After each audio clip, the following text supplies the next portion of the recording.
Agradecer a usted que continúa con la señal de Canal 12. Vamos a aprovechar unos segundos para saludar a las personas que nos sintonizan a través del canal 181 del sistema Skype y también a las personas que siguen nuestra transmisión a través de la red social Facebook. Este día vamos a hablar sobre los preparativos de los comicios para el 4 de marzo del año 2018 y de otras situaciones que tienen que ver siempre con el trabajo del Tribunal Supremo Electoral. Algunas de esas situaciones se las documentamos a continuación. El abogado Jesús Ulises Rivas, quien fungía como magistrado del Tribunal Supremo Electoral, fue suspendido y no podrá seguir ejerciendo ese cargo debido a presuntos vínculos con el partido FMLN. Eso y lo que resolvió la Sala de lo Constitucional de la Corte Suprema de Justicia. El tribunal decretó una medida cautelar que establece que el abogado queda suspendido en el ejercicio del cargo en el Tribunal Supremo y no podrá ejercer ninguna de las atribuciones que conforme a la Constitución y a las leyes corresponde a dicho cargo. Tras conocer la resolución, Rivas reiteró que su pensamiento es de izquierda y acusó a los 4 magistrados de la sala, Belarmino Jaime, Florentín Meléndez, Rodolfo González y Sidney Blanco, de seguir lineamientos para fraguar un fraude electoral. Miren, la verdad es de que esto ya estaba previsto. Los señores magistrados de la Sala de lo Constitucional, esta acción que han realizado no es en contra mía, es en contra de la democracia del país, porque ellos quieren servirle al pie de la letra a los poderes económicos de este país. Ellos no quieren que los partidos políticos luchen y peleen en las urnas por los votos.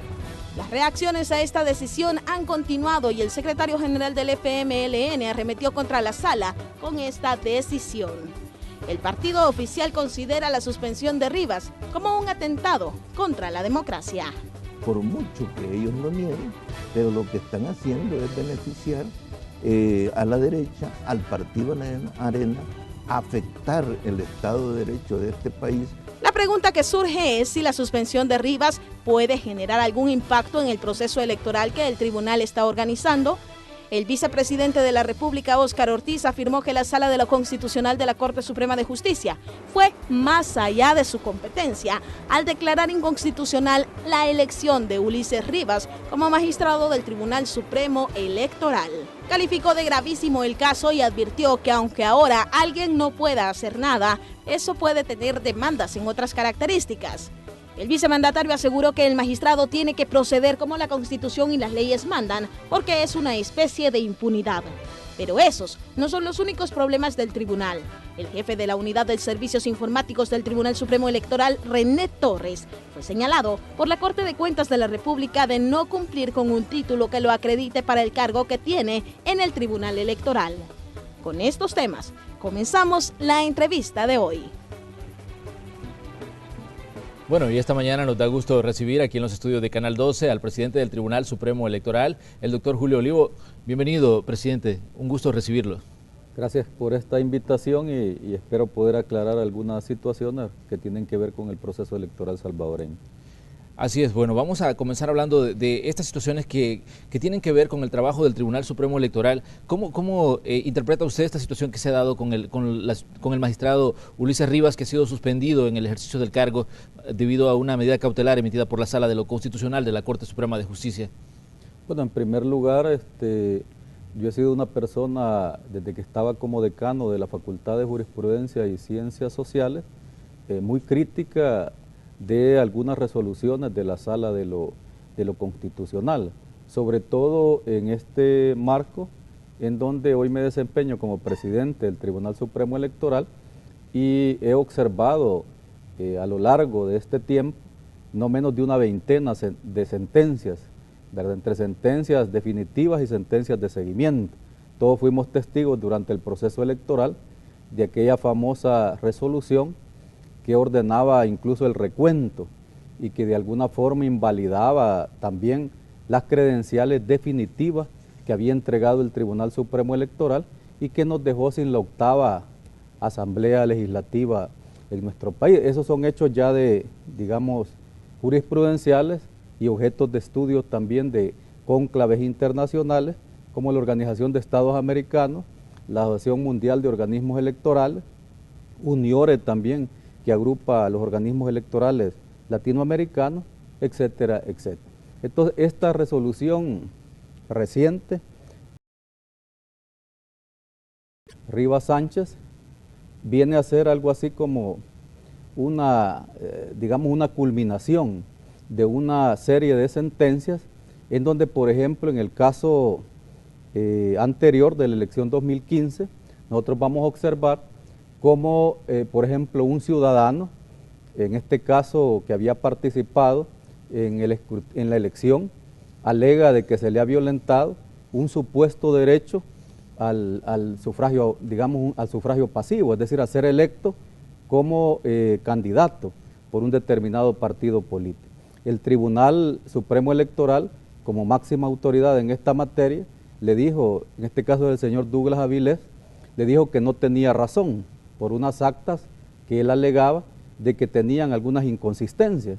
Y durante la elección 2015 era obvio que habían varias actas que tenían inconsistencias, pero había un principio también que es básico en materia electoral, que es el principio de determinancia. Esas actas que él señalaba no eran determinantes para poder cambiar el resultado, y la máxima autoridad, nuestros técnicos, incluso informáticos, habían ya determinado que no tenía la razón. Sin embargo, él se va ante la Sala de lo Constitucional en amparo y alega la supuesta violación al ejercicio del sufragio pasivo. De toda esta historia deriva un recuento que nos costó cerca de $1 millón, que puso en jaque o en caos prácticamente al país al ordenar un recuento que no está considerado dentro de la Constitución de la República, porque además se había manifestado la voluntad del ciudadano, de los soberanos, de 2,5 millones de salvadoreños, y luego termina en una situación en donde le demostramos a la Sala de lo Constitucional que ninguno de los escaños se movió, al margen de que hubieron alguna diferencia de votos, que no son nada despreciables, pero que no son determinantes para cambiar el escaño, es decir, que no le daba la razón al demandante. De hecho, la Sala nunca pidió perdón a la población por haber cometido ese error. Es decir, decía que se le había violentado un supuesto derecho y luego no se le violentó ningún derecho. ¿Y considera usted que tendría que haberlo hecho, que haber pedido perdón? Claro, porque es un error craso, y en esa instancia de manejo judicial, que es la última instancia, es la suprema autoridad, usted no se puede dar el lujo de cometer sendos errores, de decir que bajo el supuesto de que le he violentado un derecho, ordeno que se recuenten 1.872 urnas, todo un departamento de San Salvador, cuando el peticionario solo señalaba que eran 5 actas, y usted ordena recontar todo San Salvador, incluso diputados de los partidos, por ejemplo, mayoritarios, cuya diferencia eran 40,000, 50,000 votos, que a cualquiera que haya estudiado primer grado en la escuela, en una matemática simple, con un auxilio de los dedos o la calculadora, hubiera visto de que era imposible que alguien llegara a superar ese número de votos. Entonces, lo que quiero decir es de que la Sala de lo Constitucional viene cometiendo una serie de errores. Por ejemplo, el tema de los diputados suplentes. Estoy planteando este marco de referencia. Me va a disculpar porque como ya no doy clases en la universidad, a veces me gusta explayarme. Ojalá que la Universidad de El Salvador luego me reciba ante tanta crítica de la Sala. Me dicen que me tenían también en la mira, gracias a los magistrados también que defendieron al académico y acusaron al magistrado Ulises Rivas. Gracias por no tener ojos la justicia también, para no ver hacia otro lado de los magistrados que pudiesen tener vinculación política, y solo de alguna forma se dirige la mirada de la justicia, entre comillas, hacia algún tipo de persona. Es una justicia selectiva, es una justicia que no tiene nada que ver con justicia. Bajo ese tipo de resoluciones, a mí me daría vergüenza seguir hablando de Corte Suprema de Justicia, ¿ya? Es Corte Suprema, tal vez de la injusticia suprema, pero no Corte Suprema de Justicia. Con esta Sala hay que quitarle ese adjetivo calificativo y ese valor que mañana el presidente mande a quitar. Hay que cortarle ese nombre, porque es Corte Suprema, ¿va? Pero no es de justicia. El valor justicia está completamente olvidado y perdido, y precisamente por la formación netamente kelseniana. Han leído solo la teoría pura del derecho, pero no ven la parte axiológica, no ven el daño que le causan a la democracia de este país. Imagina, solo me quiero referir a la sentencia única que debe ser objeto de estudio en el mundo. La sentencia que tiene que ver con los 900 millones, se puede imaginar, que deriva por un principio de conexión mal manejado, también en una inconstitucionalidad de los diputados suplentes, 84 diputados suplentes, ya no existen en el país. Se pueden volver a elegir, ¿verdad?, en otro periodo, ¿sí? Sería en el 2018, Sí. pero ya no existen. ¿Y cómo ellos van a cumplir las funciones que les encomienda la Constitución? ¿Cómo realizan su función de suplir? Eso hay que preguntárselo a la sala y a todos los analistas políticos, a los intelectuales. ¿Va? Doctor, pero ¿se puede hablar de que se estaría trabajando en un fraude electoral, hacer esa acusación directa a la sala en medio de toda la discusión que hay sobre las resoluciones y sobre todo de esta situación que tiene que ver con la situación del magistrado Ulises Rivas? Mire, yo sobre ese elemento, porque ahora me había preparado, usted me dijo 3 días, pasé sobre el seminario que realizamos, donde participaron 14 países, ¿verdad? Le comentaba ahora al inicio y quería hablar sobre todas las delegaciones y los acuerdos de la web, pero creo que el tiempo y la misma coyuntura del país... Vamos a abordar el ¿verdad? tema, pero me gustaría que me diera su opinión sobre esto que le digo. ¿Se puede hablar de fraudes todavía en El Salvador ante estas situaciones que están ocurriendo con las resoluciones de la Sala de lo Constitucional? Fíjese que generalmente en la elección pasada, quien alegaba, si usted se recuerda, vivía interponiendo recursos y todo eso, era precisamente el partido Arena, ¿verdad? Ante el hecho de que decía de que se le podía hacer fraude.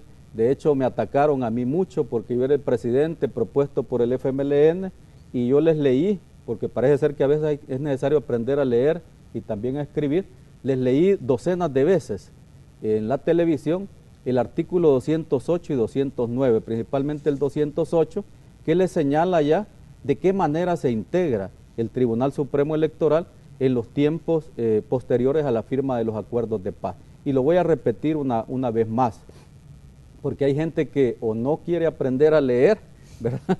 Y es, digamos, de alguna manera malintencionada. Entonces, el artículo 208 le señala la nueva composición del Tribunal Supremo Electoral, que esa es una conquista de los acuerdos de Chapultepec del 16 de enero del 92, y principalmente producto de una reforma de 1991, en donde se cambió esta manera de integrar el Tribunal Supremo Electoral.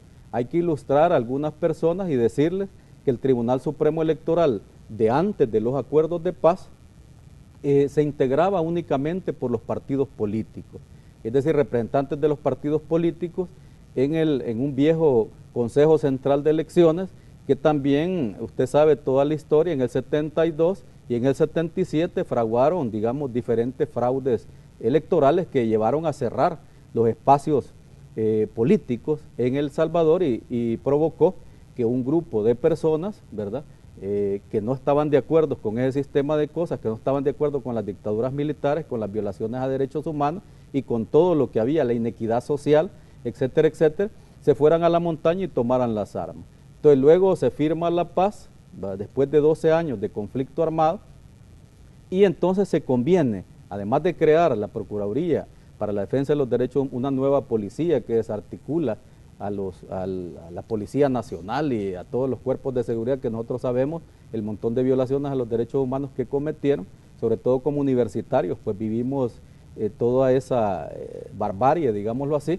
A la Fuerza Armada se le cambia su doctrina también, se le quita la función de seguridad pública y se le pasa a la Policía Nacional Civil, se crea incluso una nueva manera de elegir a los magistrados de la Corte, un Consejo Nacional de la Judicatura, una escuela de capacitación judicial, incluso se le da un 6% a la Corte Suprema de Justicia, ¿verdad? Imagínense que no se le dio a la Universidad de El Salvador y que de hecho es inconstitucional porque a otras instituciones no se le dio. Entonces, lo que quiero decir es de que el tribunal también es beneficiario de estos acuerdos de paz.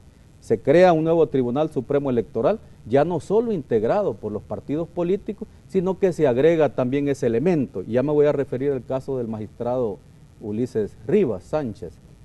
Se le da un espacio a la Corte Suprema de Justicia o al órgano judicial para poder integrar el Tribunal Supremo Electoral. Entonces se plantean 2 ternas de donde van a salir 2 candidatos que los elige la Asamblea Legislativa, pero los propone la Corte Suprema de Justicia.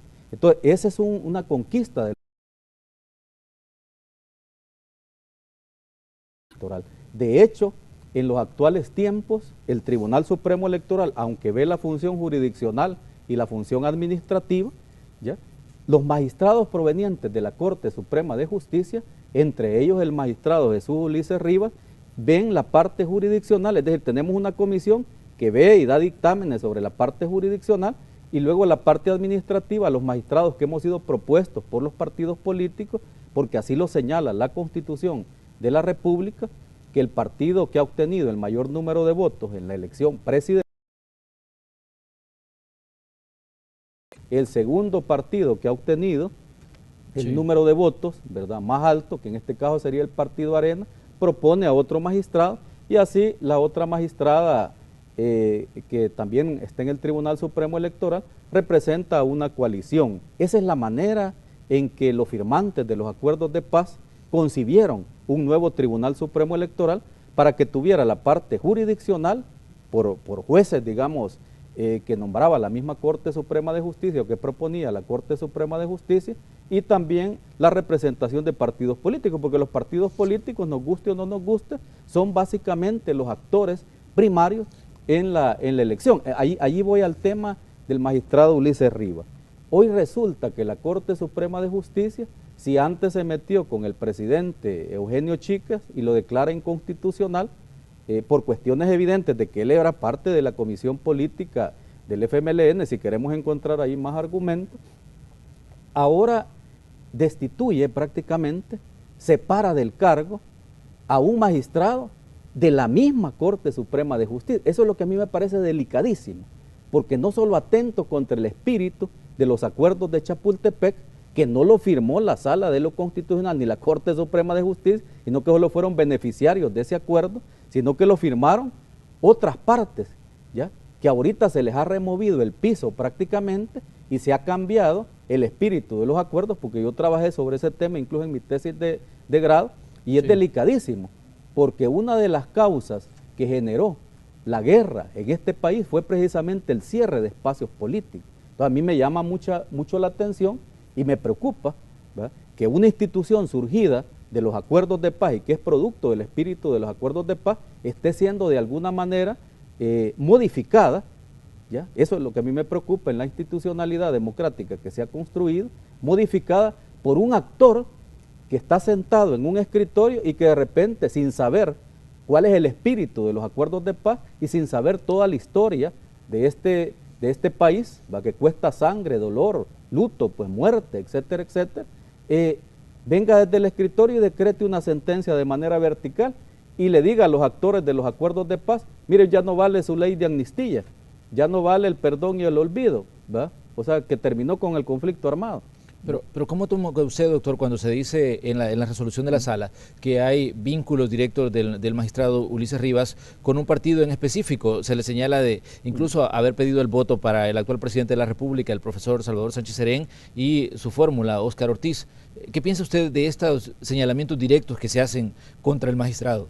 Lo que pasa es que si ese fuera el caso, es decir, si usted pone en un microscopio a una sola persona, y como yo digo, la justicia no puede ser selectiva, ¿ya? La justicia no puede ser selectiva. Pues si la sala quiere hacer eso, puede buscar a otros funcionarios también, de la misma Corte Suprema de Justicia, ¿sí? Porque acuérdese que el Partido Arena, cuando le piden información, esa es una información pública, de que hay jueces, ojo en esto, con todo respeto, que si hay jueces que están vinculados, un ciudadano pidió esa información.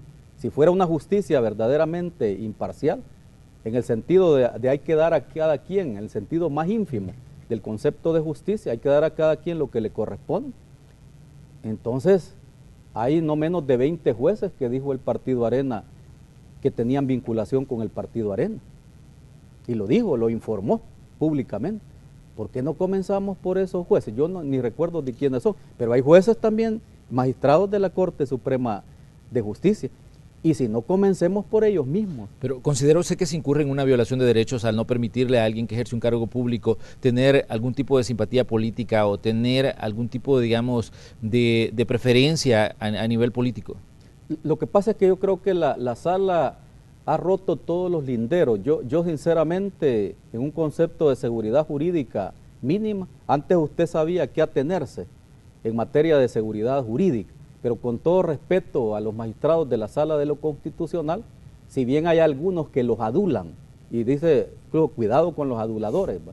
Y algo así como que los engañan y les dicen, muy bien, ese es el camino, y está bien que estén haciendo eso, igual que a veces le enganchan al fiscal, ¿verdad?, general de la República, y a todos, y a mí también me quieren enganchar, sí, estos partidos políticos que no sé qué, hay que tener mucho cuidado con los aduladores, porque detrás de ustedes, la gente dice, semejantes magistrados lo que están haciendo, debe venir alguien a ponerlos en su puesto, ¿sí? Y se oyen otras cosas también, hay que decirle, con todo y el respeto, porque más de algunos fue compañero hasta de doctorado mío, ¿va? Y discutíamos, debatíamos en las clases de la academia, pero claro, ahorita a mí me gustaría también tener ese poder, ¿va? Algo así como un poder sobrenatural, ¿va? Porque ya no es un poder terrenal, de destituir a 84 magistrados de la noche a la mañana y no poder explicar cuál es la función o cómo van a desarrollar la función los suplentes, por ejemplo. Ese es un caso de estudio.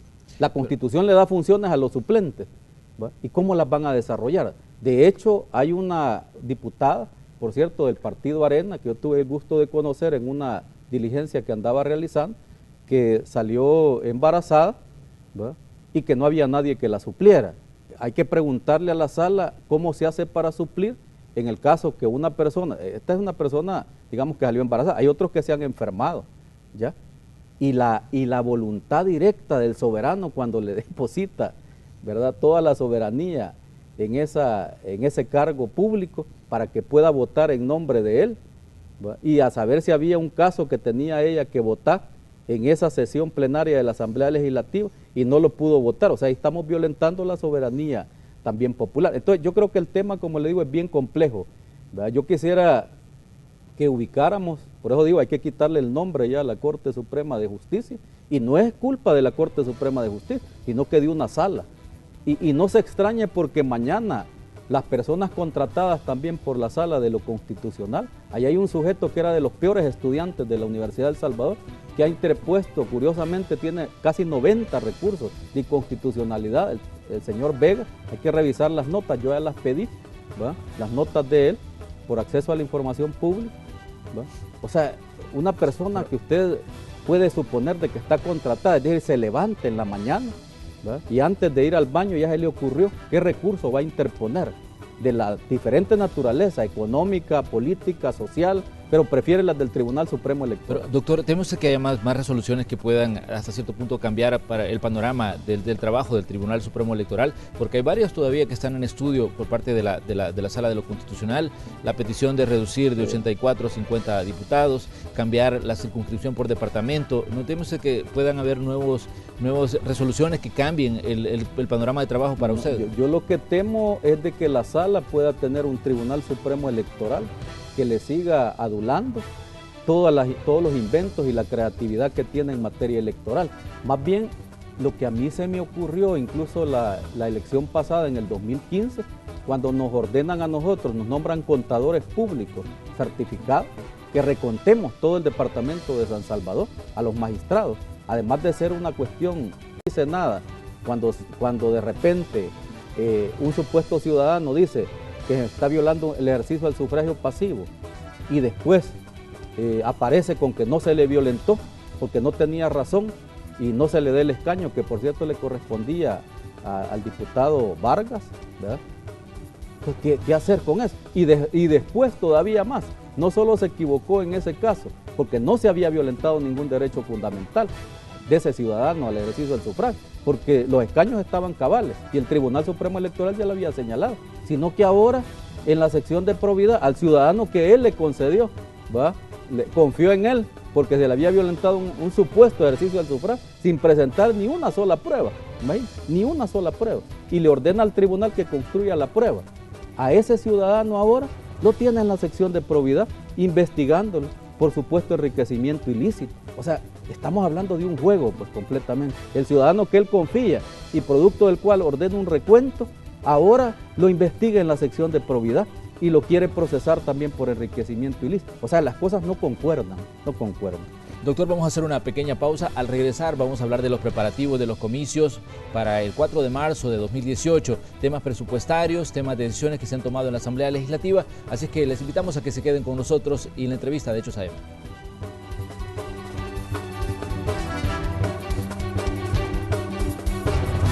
Los preparativos para las elecciones del 4 de marzo de 2018 siguen avanzando. Este día específicamente vence el proceso para actualizar el cambio de domicilio a fin de votar en el centro más cercano al lugar de residencia.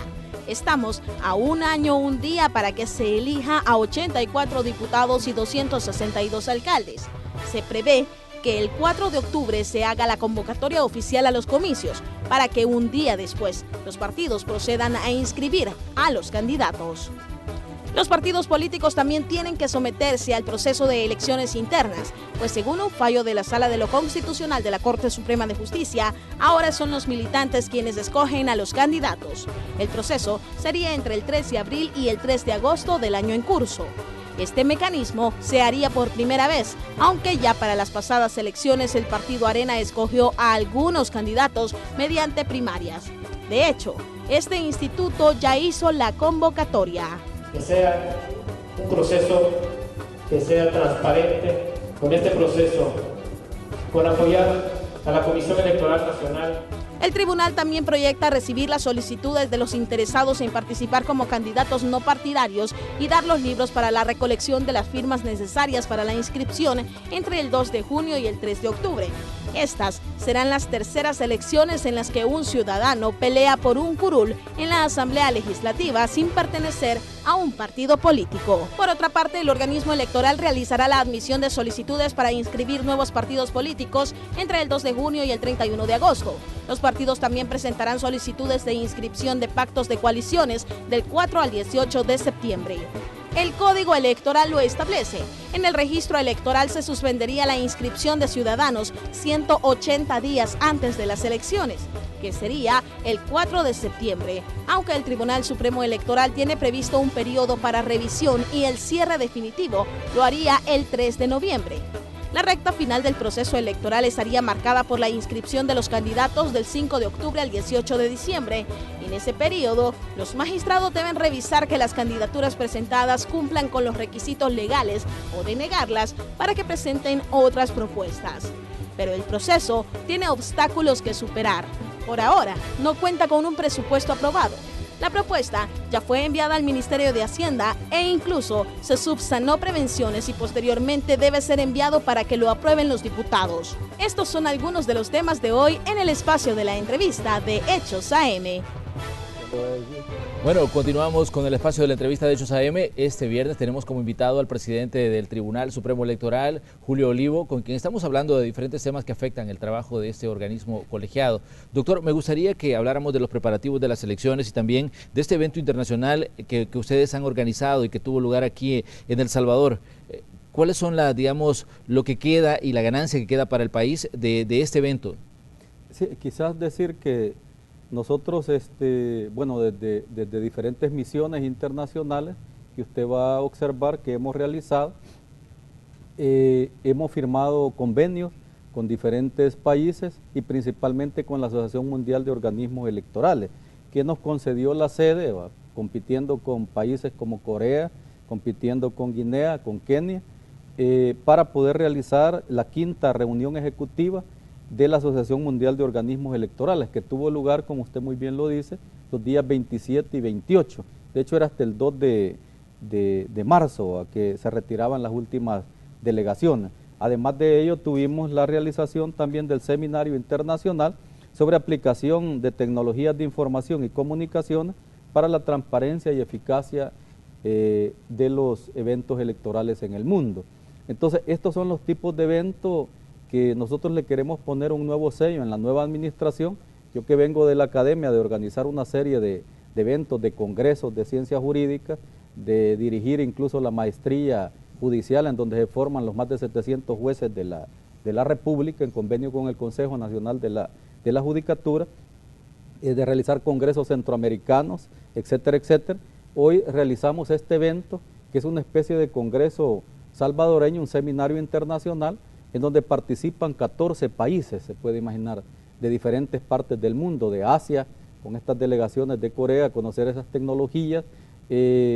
Ha participado, por ejemplo, de Europa, países como Kirguistán, donde se ha aplicado también algunas tecnologías que ayudan también a la transmisión ágil de procesos electorales de países de la ex Unión Soviética, de la República de Túnez, por ejemplo, en Europa, Portugal también, que forma parte ya de Iberoamérica, pero también estaba como representante de Europa, países de África, como Sudáfrica, Burkina Faso, Guinea también, que está en esa zona de la francofonía, países también de América Latina, principalmente de Sudamérica, Argentina, Ecuador, la más reciente experiencia también que ustedes acaban de observar, que el Tribunal Supremo Electoral también tuvo la oportunidad de ver, porque también ahí se aplica el voto entre planillas, pero no es tan complejo como el sistema nuestro. Ya casi todos los países están de acuerdo en que el sistema electoral salvadoreño es de los más complejos del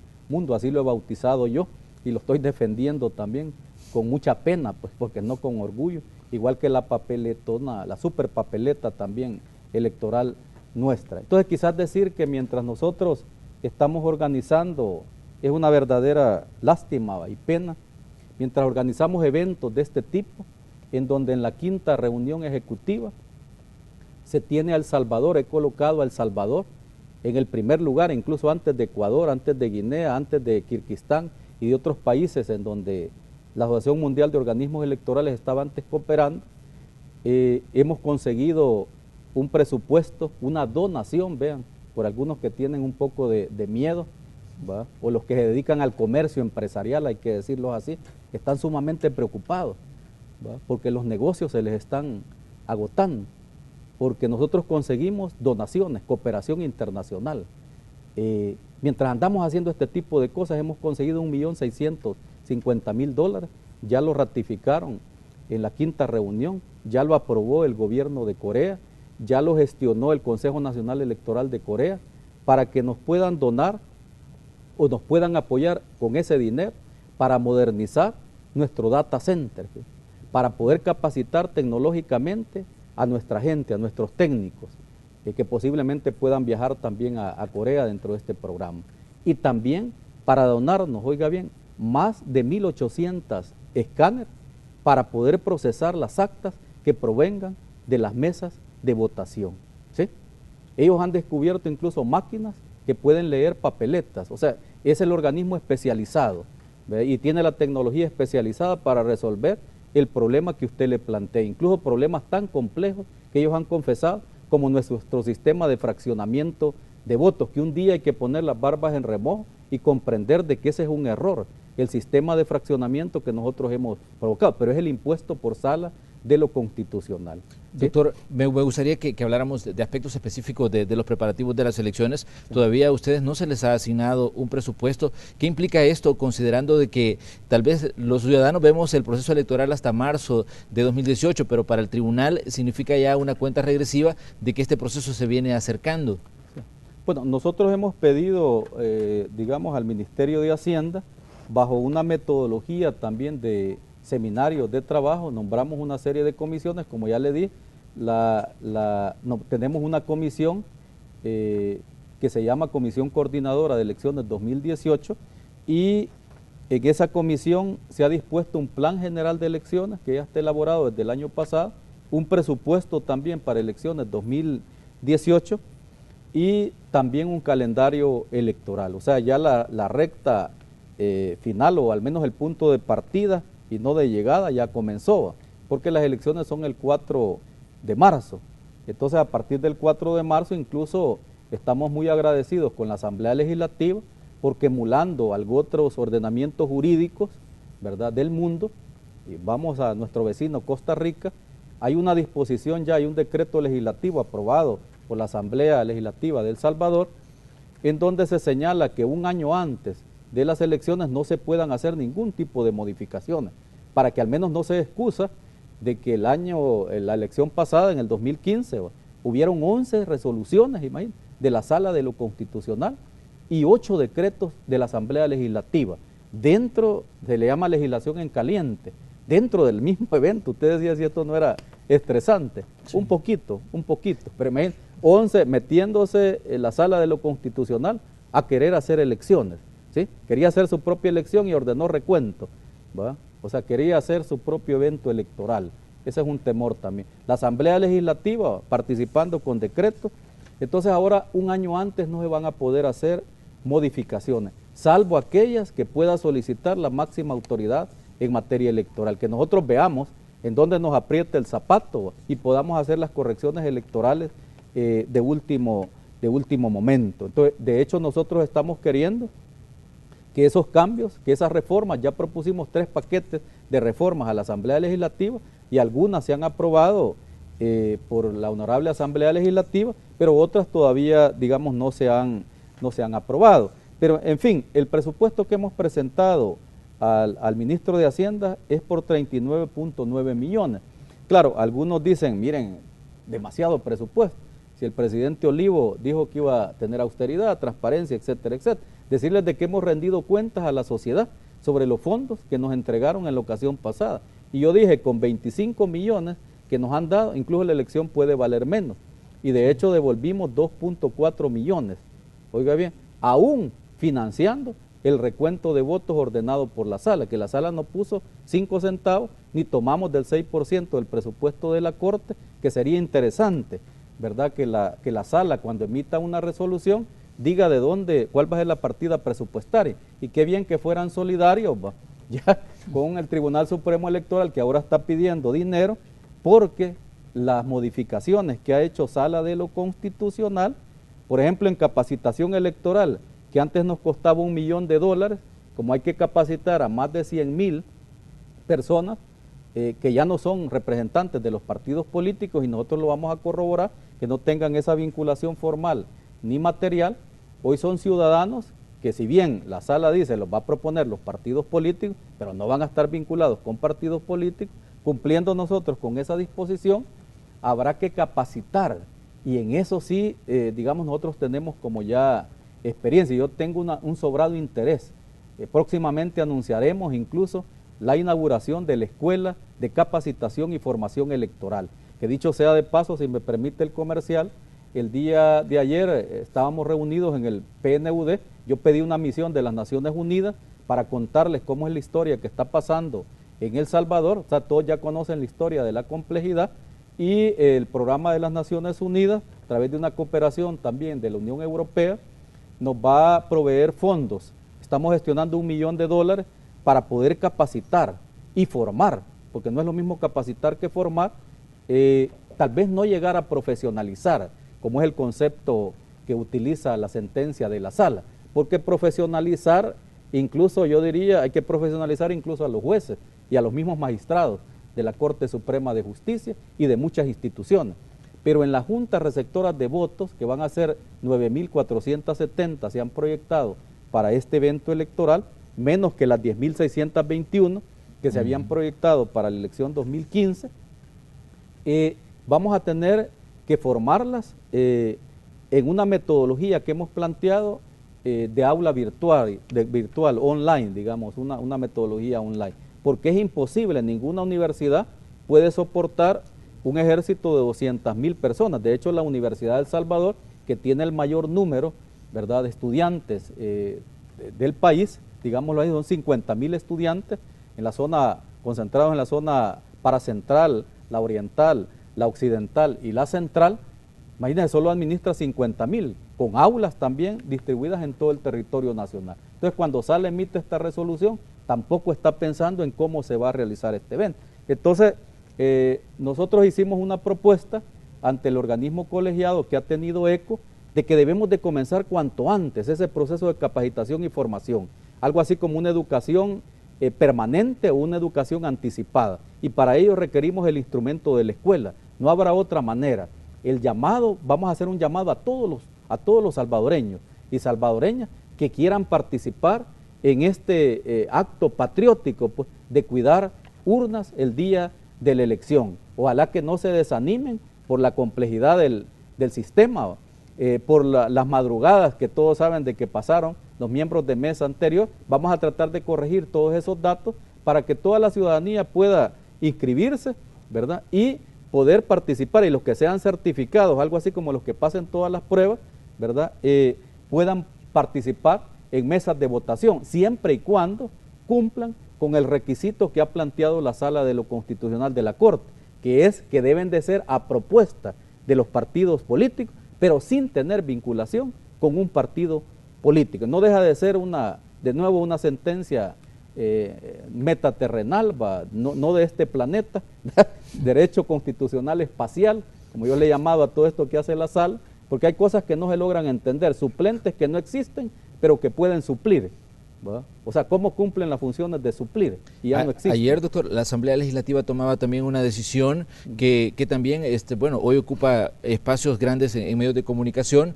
La decisión le da la facultad a los ciudadanos para interponer recursos de revocatoria, apelación, revisión y nulidad en contra de procesos de elección para diputados, alcaldes e incluso la presidencia de la República. ¿Cómo lo toma usted desde el Tribunal Supremo Electoral esta decisión que ha tomado en las últimas horas, porque fue en la sesión plenaria que tuvo lugar ayer la Asamblea Legislativa?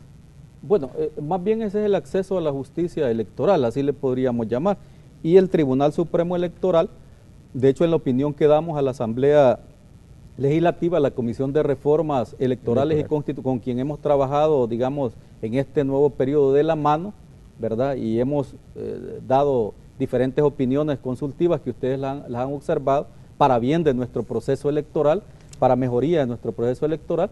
Esa sentencia no hace más que reconocer la jurisprudencia, o sea, ahí sí creo que, digamos, se adelantó el Tribunal Supremo Electoral, porque nosotros ya le dimos acceso a la justicia a ciudadanos. En el caso, por ejemplo, Will Salgado, ¿va? Que no es, digamos, él ha criticado mucho algunas cuestiones, pero estableció jurisprudencia, y la hermana también de este señor, ¿verdad? En donde nosotros le dimos acceso no solo a los partidos políticos, porque serían las partes legítimas involucradas en el proceso, sino que los ciudadanos. Solo hay que tener cuidado de no abrir los grandes portones, que por ejemplo ahora, un símil de la Sala de lo Constitucional, no solo ha abierto ventanas ni puertas a la justicia constitucional, entre comillas, sino que ha abierto un gran portón en donde cabe todo. Hoy cualquiera puede interponer, decir que algo es inconstitucional. Precisamente eso le quería preguntar, si esto no abre la puerta a posibles daños a imagen, a posibles venganzas de tipo político. No, porque ese derecho está limitado. Es decir, no a cualquier ciudadano que se le ocurra interponer un recurso, por ejemplo, de nulidad, de elección, de impugnación, de candidaturas, etcétera, etcétera, tiene legítimo derecho a interponerlo. Debe tener un interés particular.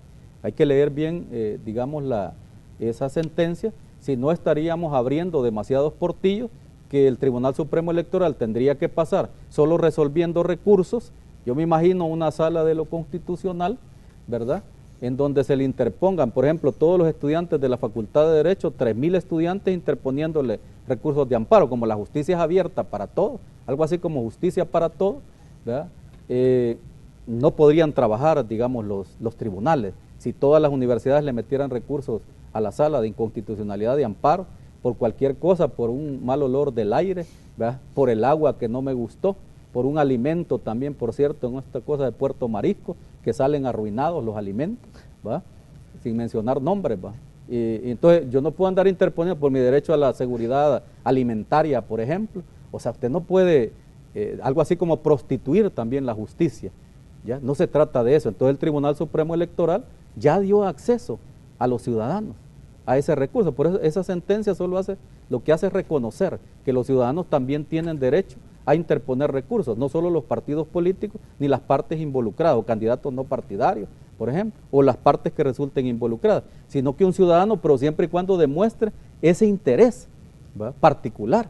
Si no, todos los militantes de un partido político, cuando están afectados por una candidatura, van a interponer recursos, y el tribunal no va a cometer los mismos errores que la Sala, de estar administrando, imagínense, 80 recursos de un solo sujeto, ¿verdad?, para poder impartir esa supuesta justicia electoral. Hay un dato que me llamaba la atención cuando estaba trabajando en la documentación para la entrevista de hoy. En el sitio web del tribunal hay un conteo que indica que este es el último día para documentar el cambio de domicilio. Tal vez si nos habla de esto y la importancia que esto tiene para los ciudadanos que nos están sintonizando, porque de hecho hoy, 3 de marzo, es el último día en que se puede hacer este tipo de trámite en para cambiar el domicilio y acercarse a los centros de votación que queden, bueno, más, digamos, prontos al lugar donde uno vive. Sí, correcto. El día de ahora, como nosotros lo hemos estado publicitando, verá que el presupuesto que no ha sido asignado, ¿verdad?, no deja de ser una limitante, pero nosotros hemos recurrido también a la responsabilidad social de empresas privadas y del Estado que nos han estado apoyando para poder difundir nuestro spot, ¿verdad?, que también se construyó con recursos propios. Entonces el Canal 10, por ejemplo, no sé si lo puedo decir, no creo que sea de su agrado, de su competencia. Ya lo dijo. De todas maneras no lo voy a decir. El Canal 10 nos ha estado distribuyendo esa cuña del cambio de domicilio, así también como la Radio Nacional y otras entidades. Entiendo que Canal 12 después de esto va a pasar el spot, ¿verdad?, también de manera gratuita. Ahí lo tiene. Ahí lo tenemos, ya ves, eso es lo bueno, la libertad de expresión nos genera también este tipo de beneficios. Entonces, tenemos ese cambio de domicilio. Nosotros hemos estado haciendo el llamado a la ciudadanía, decir que las empresas también de electricidad nos han contribuido, algunas, ¿verdad?, para poder, esta propaganda que usted ve ahí, se hizo en un aparato, ¿cómo se llama?, un diseño mínimo para que fuera junto con los recibos de la electricidad. Entonces la población lo ha recibido, hemos también en nuestro sitio web, en fin, nos hemos valido de diferentes estrategias para poder promover esta fecha. Este es el último día, hasta las 12 de la noche, para poder realizar ese cambio de domicilio. Si usted me permite, puedo señalar algunas fechas que pudieran ser importantes, claro, también para partidos políticos y ciudadanía y candidatos no partidarios. Entonces, como ya lo señalábamos, este día vencía ese plazo, o vence este plazo, pero también el tema de las internas de los partidos políticos, la última fecha para la convocatoria a las elecciones internas es el 3 de abril, ¿verdad? Es el 3 de abril porque son 6 meses antes de la convocatoria a elecciones. Eso nos lleva a otra fecha importante, que nosotros hemos adelantado también la fecha de convocatoria a elecciones para tener más tiempo, para resolver posibles recursos. Estaba para el 4 de octubre, ¿sí? Ahí. El 4, correcto, el 4 de octubre, entonces sería 6 meses antes, el 3 de abril tendrían los partidos políticos para convocar a las internas. Recuérdese que hoy hay nuevas reglas de las internas de los partidos políticos, ahí eligen candidatos titulares y candidatos suplentes, digámoslo así, ¿verdad?, para que puedan competir en las próximas elecciones, cuidando de respetar toda la legalidad, incluso un elemento importante de cumplir con el 30% por lo menos de la cuota de género, de la cuota de mujeres en ese tema. También hay un tema importante que sería el relativo a los pactos de coalición y también lo que sería la inscripción de nuevos partidos políticos, porque tenemos varias solicitudes de partidos políticos, ¿verdad? Lo que culminaría con esta inscripción sería el primero estamos hablando del jueves 1 de junio, ¿verdad? Las solicitudes de inscripción de partidos políticos y los pactos de coalición, que esto es importante, que van para el 4 de septiembre del corriente año. En fin, esto lo estaremos divulgando en posteriores oportunidades. Vamos a hacer una nueva pausa, ya regresamos con las conclusiones de la entrevista de hoy en Hechos AM. Estamos conversando con el presidente del Tribunal Supremo Electoral. Ya regresamos. Bueno, estamos ya en la recta final del espacio de la entrevista correspondiente a este día viernes, una conversación muy interesante que hemos tenido con el presidente del Tribunal Supremo Electoral. Tengo una pregunta para el doctor Julio Olivo. Doctor, ¿cómo ve usted los espacios de participación política en El Salvador? Vemos un panorama bastante amplio y, como usted decía, El Salvador es uno de los sistemas más complejos, pero ¿cómo ve usted el interés ciudadano, el interés de todos los que quieren participar de estos procesos democráticos? Ahorita tenemos, por ejemplo, debido a las aperturas en esta materia del acceso a la justicia electoral, hay no menos de 5 solicitudes para inscribir partidos políticos, ¿verdad? No así lo de candidatos no partidarios, que la elección pasada tuvimos alrededor de 7 interesados, pero solo uno logró completar todos los requisitos, ¿verdad?, que se le solicitan, incluso que son menores a los que se le solicitan a los partidos políticos. Un partido político, para poder inscribirse, necesita 50,000 firmas. Entonces solo hay uno ahorita que se le ha dado ya los libros, firmamos los libros para que ellos puedan recabar las firmas, ¿verdad?, de esas personas que les puedan respaldar en esa inscripción. Entonces yo creo que los espacios están abiertos. Quizás solo si me deja reiterar, sobre el tema del llamado al ministro de Hacienda para que cuanto antes puedan realizar el análisis. De hecho, nos han requerido también a una persona, un delegado, ¿verdad?, para que pueda estar con ellos discutiendo estas temáticas. Queremos que a la mayor brevedad, queremos que para finales de este mes de marzo o inicios de abril tengamos los primeros desembolsos, ¿verdad?, para que el Tribunal Supremo Electoral pueda operar, que a partir del 4 de marzo estaríamos a un año antes de la elección, pero ya están corriendo una serie de programas. Por ejemplo, se está actualizando la cuestión de los centros de votación. Hay una actualización que de hecho hemos priorizado, el agradecimiento al ministro de Educación también, porque todas las escuelas queremos que ahora sean centros de votación cerrados, ¿verdad?, que todas las escuelas sirvan como centros de votación, incluso los espacios también que nos puedan proporcionar otras instituciones públicas. Ya, por ejemplo, la secretaria de Inclusión Social ha ofrecido los centros de Ciudad Mujer para que puedan ser centros de votación, y todos esos detalles los agradecemos porque eso nos ayuda a minimizar el costo de la elección y que el ciudadano también se sienta en mejores condiciones para poder ejercer su derecho al sufragio. Así es de que el llamado al ministro de Hacienda para presentar a la mayor brevedad a la Asamblea Legislativa este presupuesto, que ellos hagan el análisis correspondiente y nosotros nos sometemos al decreto de la Asamblea Legislativa que se plantee. Doctor, ustedes han solicitado 39.981.000 dólares para la organización de las elecciones. Sí. Usted sabe que el ministro de Hacienda es el encargado de la caja y siempre pues ha dicho que los procesos electorales son bastante costosos. Si les dice, mire, no les podemos dar ese presupuesto, les tenemos que dar menos, ¿qué le diría usted como presidente del Tribunal Supremo Electoral y como encargado de todo este proceso de organización de las elecciones? Bueno, yo no sabría qué le diría porque no sé todavía qué me ha dicho él. Sí. Primero voy a esperar a ver qué me dice él. Yo entiendo que el ministro de Hacienda y la misma Asamblea Legislativa van a estar en coordinación para poder darle al Tribunal Supremo Electoral un presupuesto justo, digamos, o un presupuesto adecuado a las necesidades que presentamos. Solo subrayar para transparencia ante la población, primero que el ministro de Hacienda sabe que si nos sobra un centavo, ¿verdad?, yo voy a ser de los primeros en votar y todo el colegiado ha estado de acuerdo en que vamos a devolverle cada centavo de los que nos pueda sobrar de la elección. Sí. Claro, entre más sobrantes haya, no quiere decir que hemos hecho una eficiente y eficaz administración, sí que hemos hecho ahorros y programas que no se han desarrollado tal vez nos dan este tipo de ahorro. Pero quizás solo subrayar también por transparencia que lo que incrementa el presupuesto en más de 10 millones es el tema de los cambios que ha sufrido el sistema electoral producto de las sentencias de la Sala de lo Constitucional que no traen aparejado parte del presupuesto del 6% de la Corte Suprema de Justicia. Entonces sería una buena idea que cuando Sala emita resoluciones que tocan aspectos económicos, ¿verdad?, digan de dónde se va a obtener esa partida presupuestaria, o digan, miren, la Corte Suprema de Justicia les está donando, por ejemplo, aquí son 11 millones para transmisión de resultados, porque el voto cruzado complejiza la elección. Entonces hay que tener escáner para poder transmitir o un nuevo sistema para transmisión. Entonces eso nos cuesta alrededor de 11 millones, según está proyectado. La capacitación del ejército de ciudadanos, que ya no vienen de los partidos políticos, eso nos está costando 4 millones de dólares.